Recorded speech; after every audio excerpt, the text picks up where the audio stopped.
Hello YouTubers, this is Abby Cruz and I'm here doing a video of Survivor Series 2024 War Games. The Survivor Series has been around since 1988, but the War Games match has been around since 1987, created by the late great Dusty Rhodes. He came up with the idea by making a drawing on a piece of paper. 2 rings, 2 cages. One big cage, actually. And right there, it became known as War Games. 10 wrestlers wrestle in that cage. Whoever wins the War Games will win the war. Right now, I am here to give you the results of the match and give you my opinion of who I wanted to win. The first match is Women's War Games. It will be Rhea Ripley, Bianca Belair, Naomi, Io Sky, and Bayley versus the Judgment Day, who is Liv Morgan, Raquel Rodriguez, Nia Jax, Tiffany Stratton, Candice LeRae. Now, originally, Jade Cargill was supposed to be in that match, but because, and I quote, she got injured. And the thing is, she really got injured. In the other one, the storyline, somebody attacked her. So, right now she is completely injured for real, but the storyline part, somebody attacked her. Right now, the match of War Games wasn't that bad. There was a tease of Tiffany Stratton cashing in her money in a bank, either Liv Morgan and Nia Jax, but as always, it didn't happen. But I do love the match, and I'm glad that Rhea Ripley and the others won. Because I have a feeling that on Monday Night Raw, Rhea Ripley will get her title match against Liv Morgan. Could be at the Saturday night's main event on December 14th. The next one is Shinsuke Nakamura versus LA Knight for the United States Championship. To tell you the truth, I am glad that Shinsuke Nakamura won because after many months of not being there, he wins the U.S. title. But I'll give LA Knight credit. He did fight well with the U.S. title. He held it for 119 days. As for now, Shinsuke Nakamura needs this more than LA Knight. So I'm hoping that maybe LA Knight will get a world title match, but not yet. As for now, Shinsuke Nakamura, defend that title on every pay-per-view. Make yourself like the most threat. And then maybe you'll get a world title match because you definitely deserve it after all these years. The third match is Braun Breaker versus Sheamus versus Ludwig Kaiser. Triple threat match for the Intercontinental Championship. Now, I'm going to give this a good match because, damn! I mean, Braun Breaker was incredible. I mean, his athletic ability, his speed, the spear. I mean, do you not see that? He jumped like a missile to Sheamus and he fell on the floor. I was like, damn. And then he does the high diving move, he did a high flying move and they caused Sheamus to go over the table. I'm like, damn. I'm going to say Braun Breaker is the future. I mean, damn, no offense to his father, but damn, Braun Breaker is actually more better in the ring than his father, Rick Steiner. No disrespect, of course. I love Rick Steiner. But let me tell you one thing. Braun Breaker is the future. He could be the next star of the WWE. He could actually be the next beast. I mean, look at him. He looks like a younger version of Brock Lesnar at the time. But now, let me tell you one thing. Braun Breaker, kudos to you. I hope you become world champion because you definitely deserve it. And I think I know how. You winning the War Road will definitely submit your career right there. The next one is Gunther versus Damian Priest for the World Heavyweight Championship. Now, let me tell you one thing. It's a good match indeed between those two, and I'm glad Gunther won, but in my opinion, I feel like Gunther should have won it on his own without the interference with Finn Balor. Because here's the thing, the storyline shows that Gunther lost his confidence after losing to Cody Rhodes, right? So in my perspective of a storyline, it should have been Gunther proving his worth as World Heavyweight Champion and defeat Damian Priest clean without interference whatsoever. But it didn't happen like that, so, Gunther retained the title with the help of Finn Balor.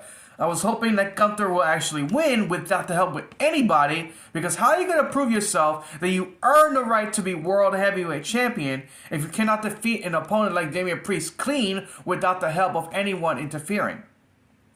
Because let me tell you something, you were supposed to be the most dominant guy, right? So I feel like Gunther should have retained the title without the help of Finn Balor or any interference whatsoever. But I do give credit to Gunther. He did got mad at Finn Balor for interfering in the match and kicked him in the face. But even with that, the result is he won with the help of Finn Balor. And now because of that, Damian Priest and Finn Balor's feud has been resume, and it will continue again, because in the backstage, Damian Priest beat up Finn Balor, Carlito, I forgot the other one's name, and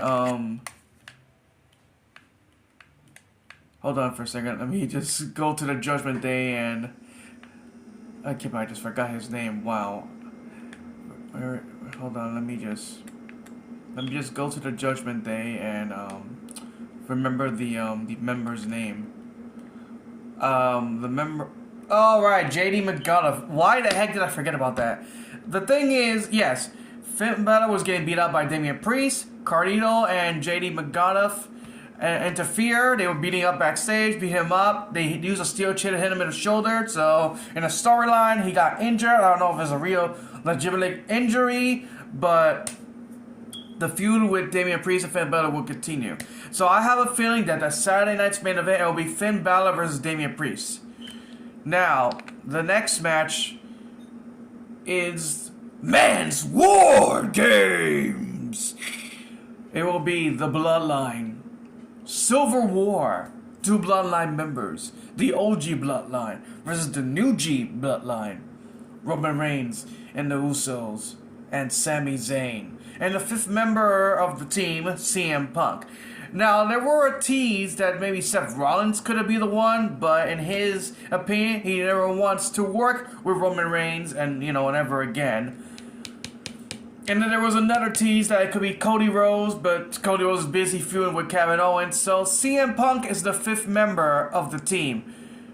Now, those two actually do have history, because at the time, CM Punk was part of the group of the Shield, kind of. It was more like a association with the Shield. But I think in real life, those two didn't really like each other. So that's why I was thinking in my mind that maybe they might have lose. But it didn't happen. They actually won. The Bloodline actually won. The OG Bloodline. So this means the feud with them is not completely over yet, because Solo Sikoa is still wearing the little red flower thing. I don't know what it's called, but he's wearing the alufava, that red flower necklace. It is a symbol of that you're the leader and you're the tribal chief. So I have a feeling that maybe at the Saturday night's main event, I think Roman Reigns might face Solo Sikoa at the Saturday night's main event of WWE. All I can say, the pay-per-view isn't that bad, but I wish that Tiffany Stratton did cash in, but they keep teasing it. I just hope that Tiffany Stratton actually cashes in, because think about it, after all the tease and all the buildup of her cashing in her Money in the Bank contract, she needs to cash in, because, no offense, I feel like Nia Jax should lose the title. And I'll give her credit, she is doing a good job, but her in-ring abilities did not improve too much. But I just want to be distracted to have the women's title, because if you want her to be a star, you should give it to her just one time, the title, and see if the experiment works, to see if she could do well with the title. Excuse me. The thing is, the right superstars have won. The Rhea Ripley team won. She's not going to become the United States champion. Braun Breaker retained the Intercontinental champion. Gunther retains the World Heavyweight title. Should have won it without the help. And the Roman Reigns OG Bloodline with CM Punk became the winners. War Games I love that match. Dusty Rhodes, you are a genius for creating the Ward Games. I mean, look at you. You have also created great pay-per-views like the Great American Bash, and I think you also created the Starrcade and the Ward Games. I mean, in the Texas match or something like that you created. The thing is, you are a genius, Dusty Rhodes. Rest in peace to you. I wish you were alive because you have a great mind of the wrestling business. But as for now, congratulations to all the superstars that have won. I cannot wait for Monday Night Raw. I wonder what will happen next. The question is, what will happen now? Now that Rhea Ripley has pinned Liv Morgan, will she get a title match against Liv Morgan at Saturday Night's Main Event, maybe? And now that Shinsuke Nakamura becomes the new United States Champion, will LA Knight get a rematch clause? Or will Shinsuke Nakamura face somebody else? And here's another question. Now that Braun Breaker retains the Intercontinental Champion, will Braun Breaker face Ludwig Kaiser? Because he didn't get pinned. So Braun Breaker should face Ludwig Kaiser. And you know what? It should happen at Saturday night's Main Event. That's right. It should happen there. Now that Gunther retains the World Heavyweight Championship, who is next to face the Gunther? Who will face Gunther for the World Heavyweight Championship? We don't know. But in my theory, I have a theory about it. What if Finn Balor and Damian Priest face each other in the number one contender match, and the winner of that match will face Gunther for the World Heavyweight Championship? It could happen that way. Now that Roman Reigns in the Bloodline, CM Punk has won. Roman Reigns might feud with CM Punk or continue to feud with Solo Sikoa. That is the question. And here's the question I'm wondering. What is the favor that CM Punk wants Paul Heyman to give? Is it a championship shot? Is it to face Roman Reigns? We don't know. That is the question. What is the favor that CM Punk want? Does he want to be a world champion and face Cody Rhodes? Or face Roman Reigns? We don't know the answer of this one. But the thing is, all the wrestlers have won Survivor Series. The War Games have become successful. And right now, we don't know what will happen next. Will Rhea Ripley face Liv Morgan for the Women's World Championship at the Saturday Night's Main Event? Will Shinsuke Nakamura defeat somebody else to retain the U.S. title? Or will LA Knight get a rematch clause and face Shinsuke Nakamura at another pay-per-view? Will Braun Breaker face Ludwig Kaiser and defend the Intercontinental Championship? Will Gunther defend the World Heavyweight Championship against any other wrestler? Or will he face Damian Priest just to prove himself that win he had wasn't a fluke? Those are the questions. And now for Roman Reigns. Will he be feuding with CM Punk? Or will he continue feuding with Solo Sikoa and get back of being a tribal chief? These are questions that we might get the answer on Monday Night Raw and on SmackDown, baby.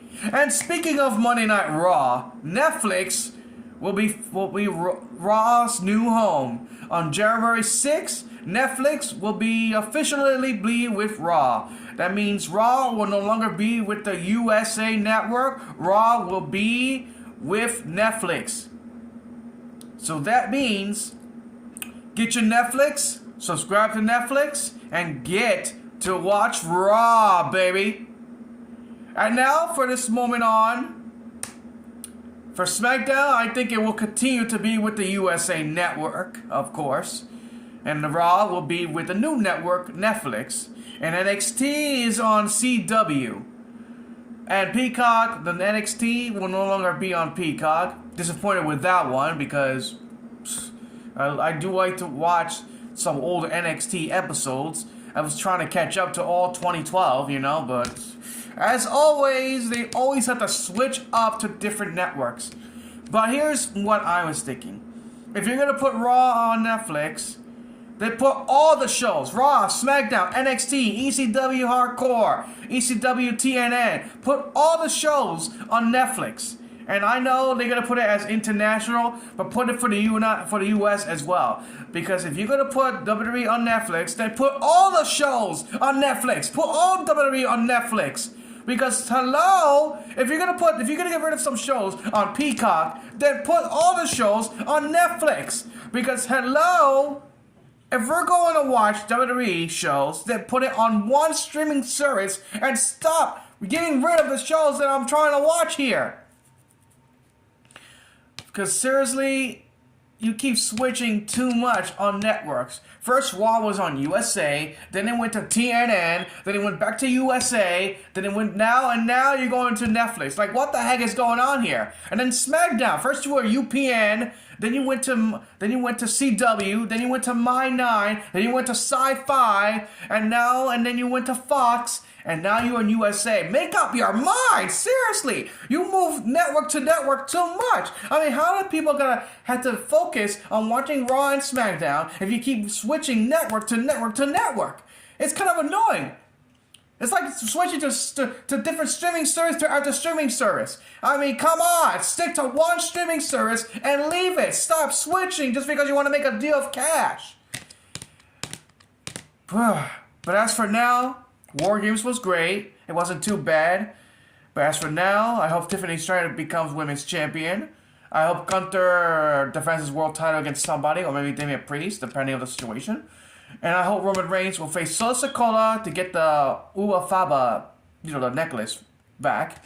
And I hope Braun Breaker will face Ludwig Kaiser. Because let me tell you, Ludwig Kaiser, he did a good job in that match too. His performance is amazing. Including Braun Breaker, I'll give him that. That was incredible. And now, this is Abi Cruz signing off. Thank you, YouTubers, for watching.